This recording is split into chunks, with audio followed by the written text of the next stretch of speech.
دین کی نصرت اللہ تبارک و تعالیٰ کی غیبی مددوں پر موقوف ہے۔ دین کی نصرت ناممکن ہے اللہ تبارک و تعالیٰ کی غیبی نصرت اور مدد کے بغیر،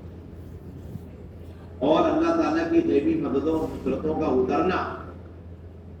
دین کے مددگاروں پر یہ ناممکن ہے جب تک ان کے آپس میں اجتماعیت ہو۔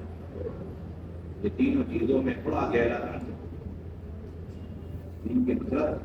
بالکل ناممکن ہے، عقل کے خلاف، تجربے کے خلاف، ظاہر کے خلاف، ہر اعتبار سے جب تک اللہ تعالیٰ کی غیبی مدد نصرت ان لوگوں کے ساتھ نہ ہو جو دین کی مدد کر رہے ہیں یا کرنا چاہتے ہیں اور دین کے مددگار بنے ہوئے ہیں، بننا چاہتے ہیں، اور اللہ تعالیٰ کی غیبی مدد نصرت دین کے مددگاروں پر کرنا ناممکن ہے، محال ہے جب تک یہ دین کے مددگار آپس میں ایک فکر نہ ہو اور ایک بات نہ کریں۔ دین کی نصرت غیبی نصرت پر اور غیبی نصرت آپس کی اجتماعیت پر۔ دین کی نصرت اللہ تعالیٰ کی غیبی مدد پر قوموں میں، اور اللہ تعالیٰ کی غیبی مدد آپس کی اجتماعیت پر۔ آپس کی اجتماعیت ہے اللہ تعالیٰ کی غیبی مدد ہے، اور اللہ تعالیٰ کی غیبی مدد ہے تو پھر دین کی نصرت۔ اور آپس کی اجتماعیت کے لیے شرط ہے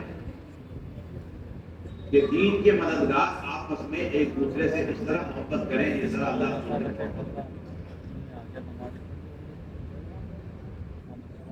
جو لوگ دین کے مددگار ہیں،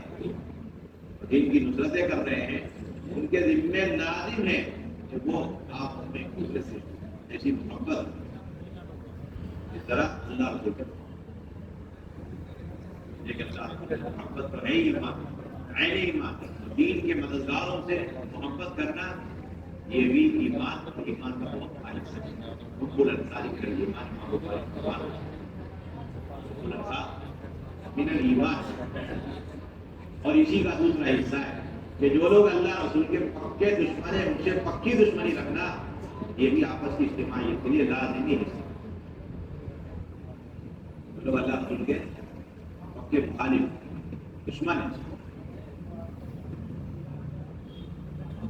ان سے دشمنی پکی رکھنا، اور اس بات کو اندر سے طے کر کے چلنا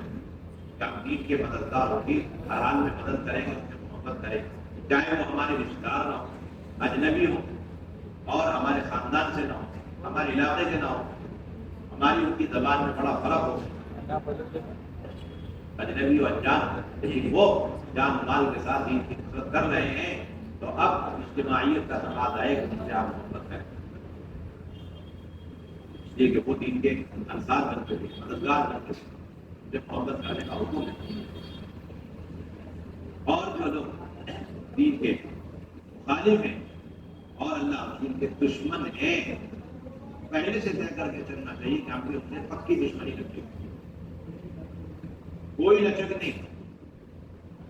چاہے وہ ہمارا قریبی ہو اور جگری دوست ہو، شرط کے ساتھ دین کی نصرت، دین کی مدد کی بنیاد پر ان سے محبت ہے، رشتہ داری اور تعلقات کی بنیاد پر محبت نہیں، وہ نہ ہمیں اللہ رسول کی دین کا مددگار ہے ہم اس سے محبت کریں، اجتماعیت کے لیے شرط ہے، اور جو اللہ رسول کے مخالف اور اللہ رسول کی دشمنی لے رہا ہے ہم تو اس سے سچی پکی دشمنی کریں گے، چاہے کتنا قریبی کیوں نہ ہو، رشتہ دار کیوں نہ ہو، تعلق بدل ایسا ہماری کیسے ایسا بنیادی چیز ہو۔ اس بات کو اتنے واضح طور پر انصار مدینہ سمجھے ہوئے تھے کہ جب آپ صلی اللہ علیہ وسلم نے مدینہ طیبہ آنے کا ارادہ ظاہر فرمایا تو انصار نے پہلے ہی حضور صلی اللہ علیہ وسلم کی درخواست کر دی، یا رسول اللہ صلی اللہ علیہ وسلم، ابھی ہمارے یہاں دو بڑے قبیلوں کے درمیان بڑا خون خرابہ، قتل و غارت کا سلسلہ ہے، آپ ہمیں توڑے، اجتماعیت نہیں ہے، اور آپس میں ایک دوسرے کو مٹانے میں لگے ہوئے اپنی طاقت ایک دوسرے کے خلاف استعمال کریں۔ ایسے میں اگر آپ ہمارے ہمارے درمیان آ گئے تو ہم سب اپنی طاقتیں قوتیں لے کر آپ کی نصرت پر جمع ہوں گے، اور یہ دین کی نصرت نہیں ہوگی بلکہ یہ آپ کی بھی ناقدری ہے اور اسی طرح دین کی بھی ناقدری۔ اس کے پہلے آپ انتظار کریں، ٹھہرے، ہم جاتے ہیں اور ہم آپس میں صلح مصالحت کرتے ہیں اور آپس کی عداوتوں کو، دشمنیوں کو ہم پہلے ختم کرتے ہیں، تاکہ جس وقت آپ آئیں اس وقت ہم ایک جٹ ہو کر اپنی ساری فکری اور اپنی ساری جسمانی اور اپنی ساری مالی طاقتیں قوتیں بھی لگائیں اور ایک فکر پر مشتمل کہ اس کے بغیر اجتماعیت نہیں اور اس کے بغیر اللہ تعالیٰ کی نہیں مدد اور بنیادی شرط، سب سے بنیادی شرط آپس میں اجتماعیت، اللہ تعالیٰ کی نہیں مدد کا اور غیبی مدد نصرت دین کی نصرت کے لیے آپس کی اجتماعیت کا ہونا بے انتہا ضروری اور لازمی شرط۔ کہتے ہیں حضرت عروہ رحمہ اللہ کہ جب حج کا زمانہ آیا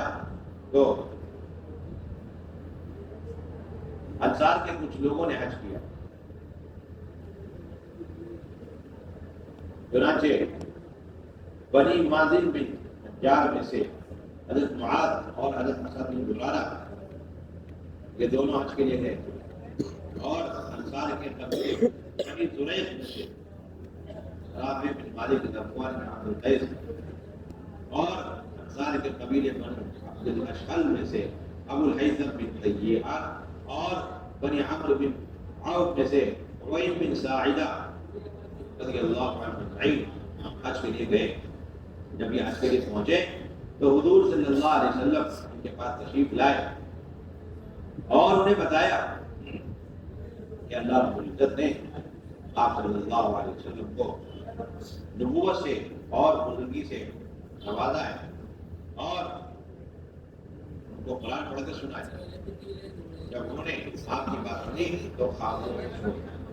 اور آپ کی دعوت پر ان کا دل نہیں ہو گیا، اور وہ پہلے سے اہل کتاب سے کیونکہ سنتے آتے رہے حضور صلی اللہ علیہ وسلم کے عمدہ صفات کے بارے میں، اور آپ صلی اللہ علیہ وسلم ان کو جس چیز کی دعوت دیں گے اس کے بارے میں وہ اہل کتاب سے کیونکہ سنتے رہے، اس لیے حضور کی بات سنتے ہی انہوں نے پہچان لیا کہ آپ کی یہ بات اور اہل کتاب سے جو بات ہم سنتے آ رہے تھے وہ بات نہیں، ان میں کوئی فرق نہیں۔ آپ وہی سب سے بات ہے جو اہل کتاب سے سنتے آ رہے ہیں، اور آپ صلی اللہ علیہ وسلم قرآن پڑھ کر کے اسی چیز کی دعوت دے رہے ہیں جس کا ذکر اہل کتاب میں ہم نے سنا۔ چنانچہ فوراً آپ کی تصدیق کی اور آپ پر ایمان لے آئے، اور اس طرح یہ کچھ انصار خیر کے پھیلنے کا ذریعہ بنا۔ اس کے بعد انہوں نے حضور صلی اللہ علیہ وسلم سے عرض کیا کہ آپ کو اچھی طرح معلوم ہے کہ ہمارے اوس اور خزرج دو قبیلے، ان دونوں کے درمیان قتل و غارت کا سلسلہ ہے، اور ہم اس چیز کو پسند کرتے ہیں جس کے ذریعے اللہ رب العزت آپ کے امر کو اور آپ کی چیز کو صحیح پر ڈال دیتے ہیں، یعنی ہم یہی چاہتے ہیں کہ آپ ہمارے یہاں آئیں اور ہم آپ کو اپنے یہاں لے جائیں اور آپ کو عزت کریں، اور ہم آپ کے لیے، اللہ کے لیے ہر طرح سے محنت کرنے کے لیے تیار ہیں۔ ہم آپ کے لیے بھی اور اللہ تعالیٰ کے لیے بھی ہر طرح سے محنت کرنے کے لیے تیار ہیں، اور ہم آپ کی جو رائے ہے اسی کا مشورہ آپ کو دیں گے، آپ کی جو رائے ہے اسی کا مشورہ آپ کو دیں گے، لہٰذا آپ اللہ کے بھروسے پر مکے ہی میں ٹھہرے رہیں یہاں تک کہ ہم اپنے قوم کے پاس یعنی مدینے واپس جائیں اور وہاں واپس جا کر ان کو آپ کے بارے میں خبر دیں گے اور ان کو اللہ اس کے رسول کی دعوت دیں گے۔ شاید اللہ تبارک و تعالیٰ ہمارے درمیان صلح پیدا کر کے ہمارے امر کو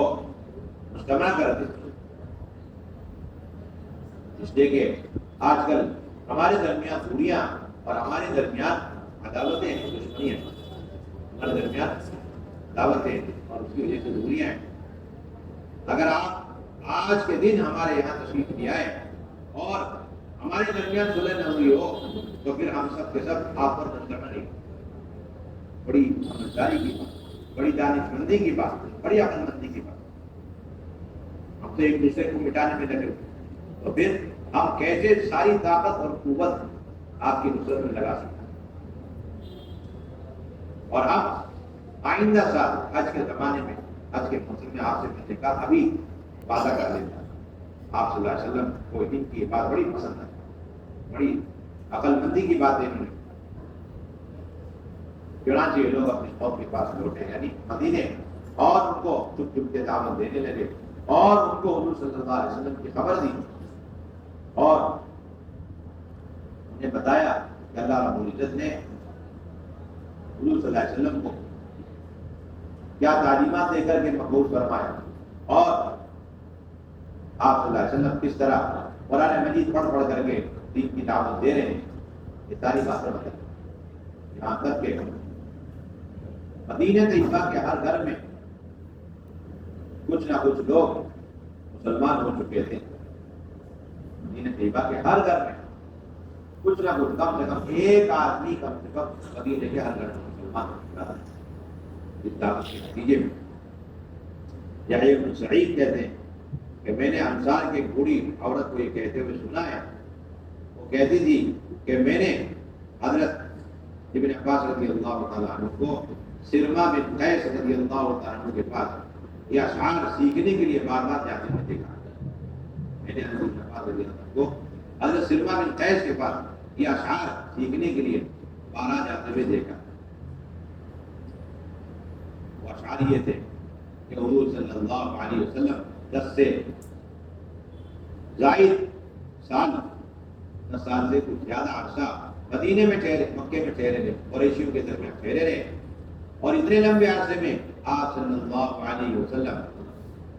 تبلیغ کرتے رہے اور نصیحتیں کرتے رہے اور اس امید میں رہے کہ کوئی موافق دوست مل جائے، کوئی موافق دوست مل جائے. یہاں تو ایک گشت اور ایک ملاقات 1 مہینے 2 مہینے 1 سال 2 سال اور کسی نے ساتھ نہیں دیا، بعد میں تھک گئے. یہاں 10 سال تک آپ مکے والے اور قریشیوں کے سب مخالف لوگوں کے درمیان دین کی دعوت میں لگے رہے اور اس امید میں رہے کہ کوئی تو موافق دوست مل جائے گا. اور آپ حج کے موسم میں، حج کے زمانے میں حج میں آنے والوں پر اپنے آپ کو پیش کرتے ہیں، لیکن آپ کو کوئی شخص ٹھکانہ دینے والا بھی نہیں ملا اور نہ آپ کو اپنے یہاں دعوت دے کر لے جانے والا ملا، نہ ٹھکانے دینے والا ملا، نہ آپ کو بلانے والا اور اپنے یہاں لے جانے والا ملا. یہاں تک کہ آپ صلی اللہ علیہ وسلم ہمارے یہاں تشریف لائے اور آپ ہمارے یہاں ٹھہر گئے اور آپ طیبہ میں بڑے خوش اور راضی ہو گئے اور آپ کو کسی دور کے ظالم سے ظلمن کسی چیز کے لینے کا خدشہ نہیں رہا اور لوگوں سے بغاوت کا بھی اندیشہ نہیں رہا. تو ہم نے دشمنوں سے لڑائی کے موقع پر اور مہاجر مسلمانوں کے ساتھ غم خاری کے موقع پر، دشمنوں سے لڑائی کے موقع پر اور مہاجر مسلمانوں کے ساتھ غم خاری کے موقع پر اپنی جان اور مال کا بہت بڑا حصہ خرچ کیا. اور لوگوں میں سے جن لوگوں سے حضور صلی اللہ علیہ وسلم نے دشمنی کی اور آپ کی دشمنی تھی، ہم نے بھی ان سے پکی دشمنی کی، ہم نے بھی ان سے پکی دشمنی رکھی اگرچہ وہ ہمارا موافق دوست کیوں نہ ہو. اور ہمیں یقینی طور پر معلوم ہو گیا کہ اللہ کے سوا کوئی معبود نہیں اور اللہ کی کتاب ہی ہماری رہنمائی کرنے والی. اللهم صل على سيدنا ومولانا محمد وعلى آل سيدنا محمد.